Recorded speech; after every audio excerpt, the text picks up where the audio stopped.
I've always loved the Martini Racing livery, to be honest, and I managed to get official permission from Martini Racing, so with a few contacts through Porsche.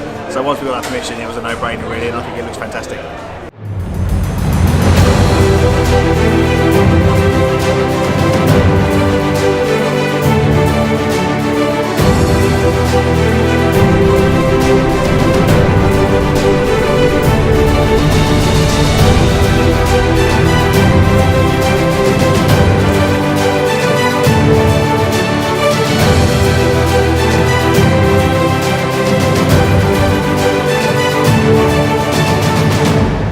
It did alright, it got round, utterly reliable as well, no damage on unlike some of the other cars, and I'm really happy how it performed really, and we will see what race 2 brings later on this afternoon.